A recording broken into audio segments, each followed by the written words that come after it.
Piyali, Basak. Good morning, Professor Basak. I hope you are online. Oh, that's great. That's great. Thank you.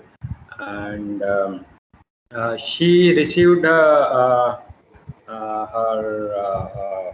PhD from IIT Kharagpur, and in the year 2008. And currently, she is assistant professor at School of Biosciences and Engineering, Jadavpur University, Kolkata. So the important recognitions include Young Scientist in Biomaterials Award from RULA International Innovation and Betterment Award in 2018, winner of Innovative Research of the Year from same body in 2020 as well. And she has graduated 10 PhD students and currently 6 ongoing. And total publications include more than 85 SCA publications, and with 1 Indian patent, and her current H index is 11. So with this brief introduction, I request Professor Basak to take the stage, and she will be talking on polyurethane as wound care agent and hypophalangeal tissue implant. Professor Thank you, sir, for your nice introduction. And today's my topic, as told earlier, polyurethane as wound care Professor agent. Basak, again, I just would like to remind you, like, you have 30 minutes, and it would be appreciated if you can talk for about like 25-26 minutes, and 4 minutes we can have for a couple of minutes for discussion. Thank you. Dr. Basak, please make it full screen. I have done it full screen. Is not it coming in full screen? No, it's not. No. It's coming? No, not yet. It's not coming.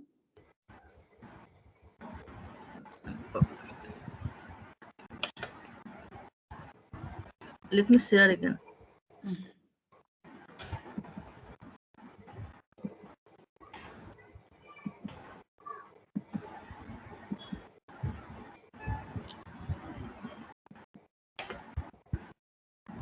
Now it is coming? It's no. I think we can just maybe in the left hand side. Okay, anyway, for you it will be full screen. So I think you can just go ahead without. Okay. Yes. I think you can just proceed, Professor. So, as the topic of discussion include, it is a polyurethane as a wound care agent and a hypophalangeal tissue implant. So, our main material is polyurethane. Now, what is polyurethane? Why we have selected it is for its biocompatibility, obviously bioreleasing property, biodegradability, mechanical property, and the most important is its tolerability. That is, its property can be modified through some changes during the synthesis. Now, how we synthesize this polyurethane? It is very easy. You can react with any polyol with diisocyanate to have a polyurethane, and you can find there is 2 segment, hard segment and soft segment. If you just change the ratio of hard segment and soft segment, a lot of property changes. So in course of doing that, you can have your desired property. Now we have used a number of polyisocyanate to fabricate different type of polyurethane, and it's from aliphatic to alicyclic to aromatic. And with this different type of polyurethane, we have tried to explore its application in different biomedical field. Now, at first, I am just briefly how this polyurethane has been synthesized. Now, again, in polyurethane also, there are different type of polyurethane: polyester urethane, polyether urethane, polycarbonate urethane, polyurethane urea. Now, we have just in this presentation has concentrated on polyether urethane and polyester urethane. This is the easy way of preparing polyester. The slides are changing. Yeah, did you? I was just about to ask. Like, did you change slides? We could not see change in. Yeah, I am changing slide. Wow, it is not showing here. Yeah, now it's. Okay. Now So it is the full screen mode. It is not showing. It is showing in. Now it is showing now. Yeah. I think you can go with this mode so that Okay, thank you. Okay. Now, this portion I covered. Now in the ether urethane, we have synthesized in this way. That's by reacting the polyols. That here we have used the polyethylene glycol as it is well-known biocompatible, and use the HDI. And in the similarly, we have synthesized other polyether urethanes also, like with using MDI and IPDI. In HDI is a aliphatic one, MDI is aromatic one, and IPDI is alicylic one. Now for polyester urethane, we initially have to prepare some ester diol to include the ester group within the structure. And we have synthesized the estradiol by reacting the polyethylene glycol with lactic acid. And then this estradiol has used as the in case of the as a polyol, and reacted with the different isocyanate to get different type of polyester urethane. Now, after obviously synthesis, we have performed the FTIR to confirm its synthesis process, and presence of urethane linkage, NH linkage in the product, the ultimate product, indicate that polyurethanes has been synthesized. It is applicable for both polyester and ether. And for polyester urethane, you have an extra group of ester, and in case of ether, you have an ether linkage group, which indicates that which type of polyurethane it is. After that, we need to perform the swelling study, and as this swelling study also somewhat related to biocompatibility, but none of the polyurethane has swelling more than 40%.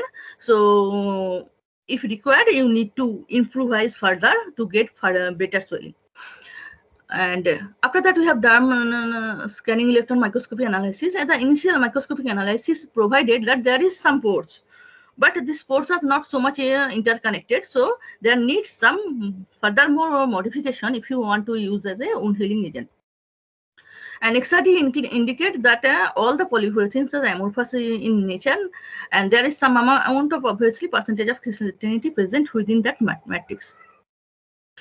Then we have studies for biodegradability. This biodegradability mostly depends on the amount of ratio of the subsegment is to hard segment. Amount of subsegment is more than the degradation should be more. So you have to get the optimum amount of degradation, you need to finalize the ratio. And we have performed the degradation in different type of degradation: hydrolytic, oxidative, enzymatic, and depending on the application, we have considered which type of degradation we should do consider, and how this degradation should be optimized. Now, in degradation, this is the degradation mechanism. This is for hydrolytic degradation mainly, and for polyester urethane, there is one extra step of degradation which is not present in case of the ether type of polyurethane. Now, for wound healing, what we have done up to that marks, from that we can say to be a wound healing agent, that polyurethane should have further more biocompatibility, so that it can it should be improved in its adhesion properties and hydrophilicities, and that can be achieved by incorporation of a silk fibrin within its structure. And to get better porosity and interconnected porosity, it should be converted in a scaffold form. Besides that, we also have used some growth factors and incorporated within the system, and we have evaluated its effect, how it is enhancing wound healing, or how far it is enhancing. After keeping those things in mind, initially we have just performed the drug loading and drug release study, that it is up to the mark or not, that is the drug release is more than the minimum effective concentration or not, and it is further verified with antibiotic assay, and it was confirmed that the drug loading is up to the mark, and it can prevent the growth of microorganisms, and it is enough. So we have also performed initially the cell viability, because we wanted to use as a wound healing agent, so its cell viability should be assessed, and it has observed that IPDI based polyurethane has a better cell viability compared to MDI based. After that initial cell viability, we have just shifted to the in vivo model in animal tissue. And in animal tissue also it has provided a good biocompatibility, and we have just taken out some surrounding tissues around the where we have implanted our material, and then we have estimated the proteins levels in the tissues with respect to control, and what we have found that there is not much degradation of the molecular weight of the protein, so protein degradation has not been happened. So we can now think of the further processing. Now, comparing the different properties we have evaluated at as far, we have found that IPDI based polyurethane is better compared to MDI based. This means this both have similar type of porous nature, and this means that IPDI has a better nature compared to MDI. So we have further continued our research with the IPI-based polyurethane. And initially, we have synthesized two types of polyurethanes. That is, it depends on the preparation methods actually. One is immobilized based scaffold, and another is blended type of scaffold.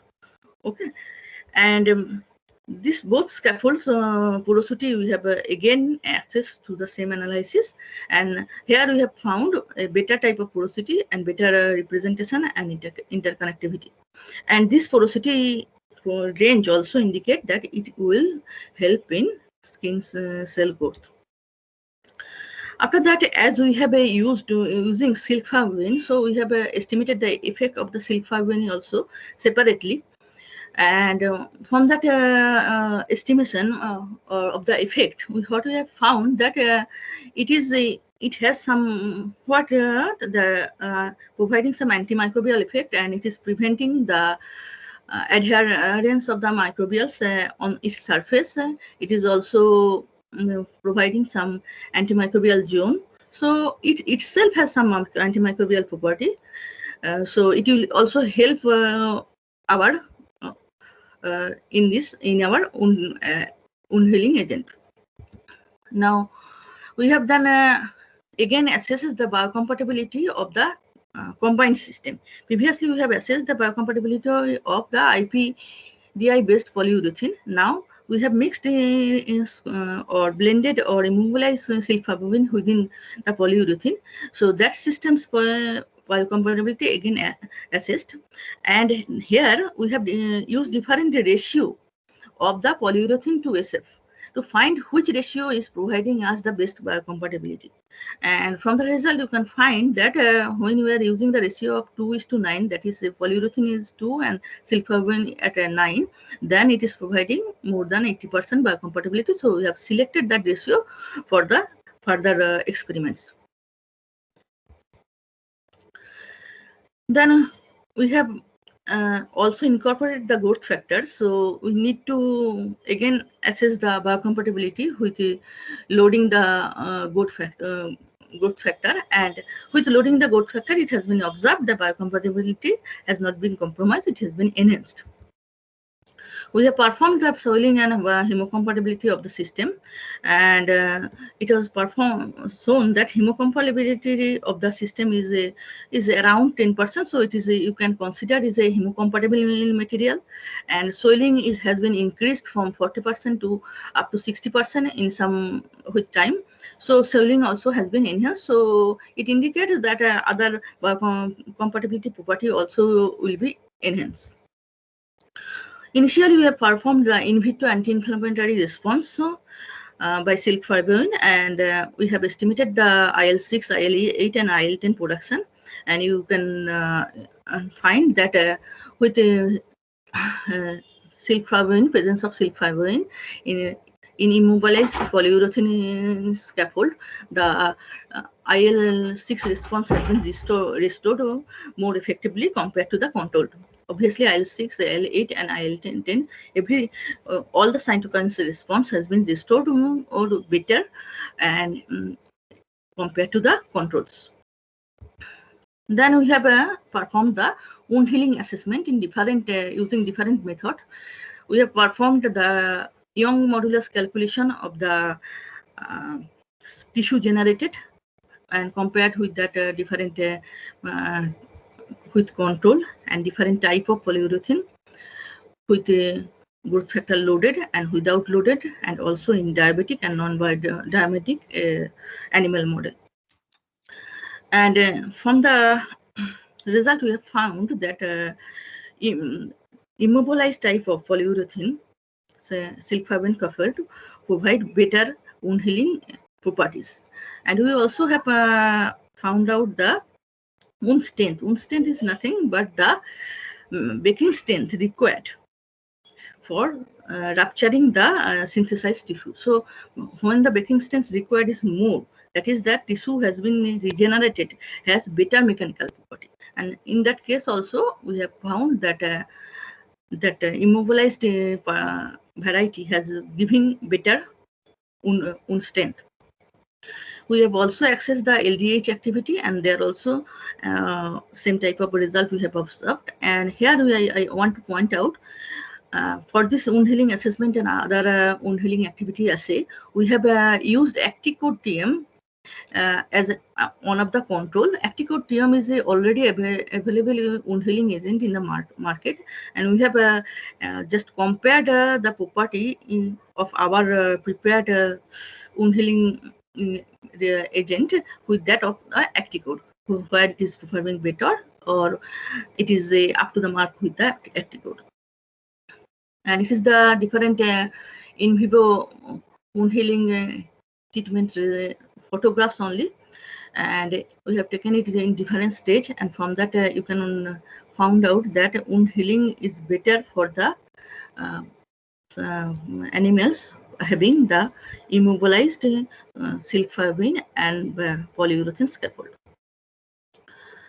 Now we have performed the wound closing activity too. Wound closing activity is nothing but we have assessed the area, wound area, and how this wound area is decreasing.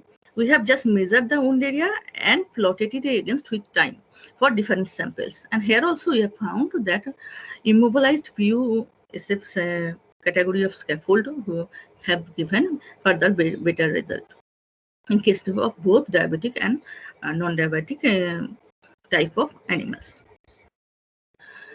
Now we all, as you all know, wound healing has different stages, and we just wanted to evaluate the wound healing of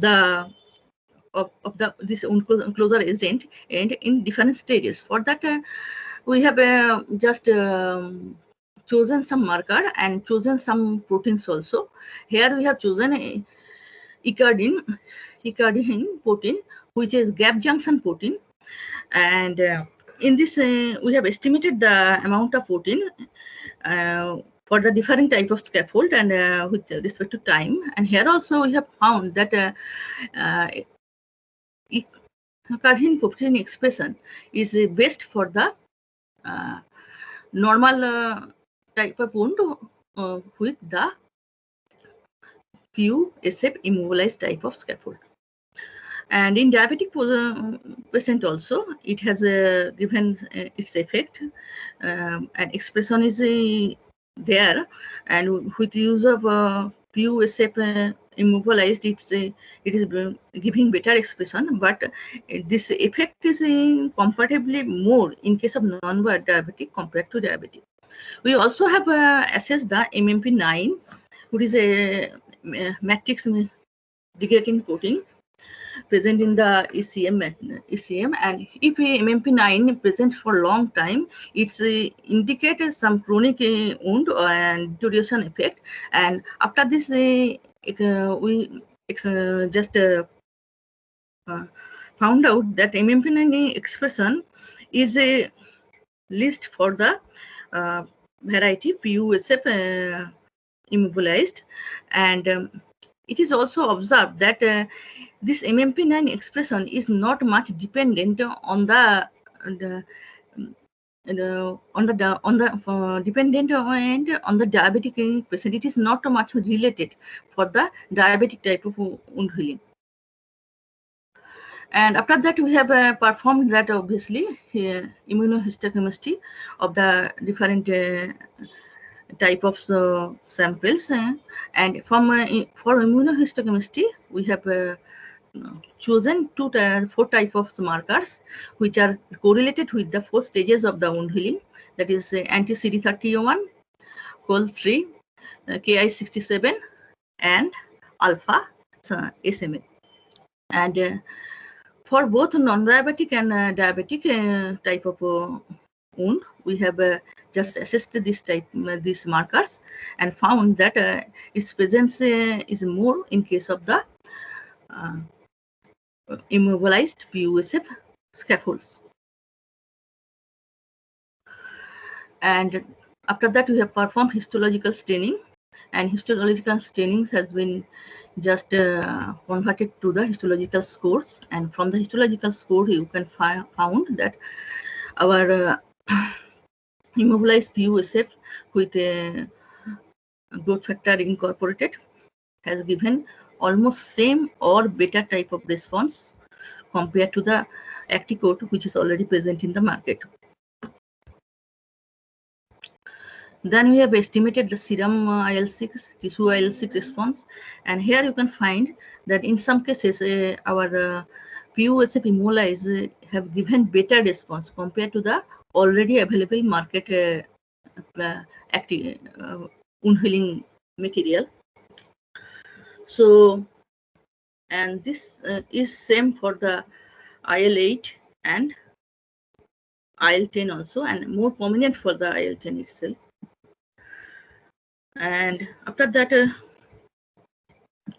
we have estimated that some proteins present in the skin and in the extracellular matrix of the skin, and we have estimated their amount and just evaluated it. And at first we have estimated the hydroxyproline amount for different type of samples, and there also you can found that PUSF immobilized has given better response, and it is more prominent for the hexosamine content, and the similar pattern is also observed for elastin 2. So in this way, we have assessed the total wound healing process, and we have from that we have what we have can conclude overall that the immobilized fabrication route has greater potential to release both SF and RGF synergistically. The successfully healed non-diabetic wound at around 16 days and diabetic at around 14 days, avoiding any microbial load at wound bed. Now, irrespective of the role of the growth factor, immobilized PUSF scaffold variety has shown greater healing prospect compared to the blended variety in either type of wound. Icardharin expression was growth factor dependent as anticipated, but this Icard growth for MMP9, this dependency of the expression with the growth factor has not been observed. Now, immunomodulatory response of this different type of PUSF immobilized scaffolds is better compared to that of present in we have observed in Acticoat, as we have noticed previously in IL-6, IL-8, and IL-10 expression also. This is also correlated with the response of the PBNC also.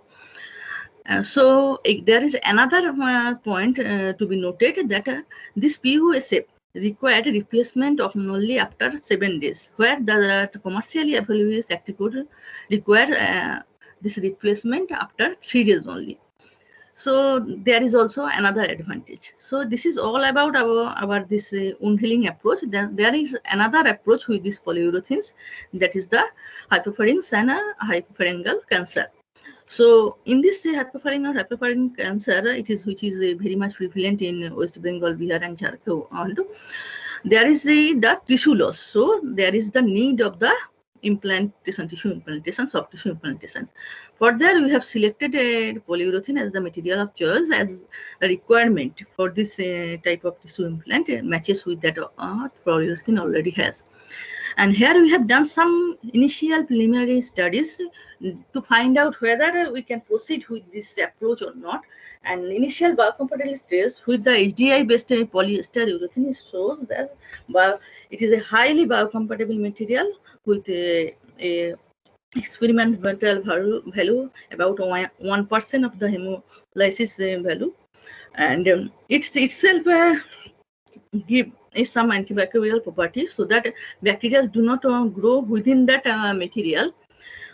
Though it is do not give such an amount of any further more zone of inhibition, but within its material's body there is no growth of the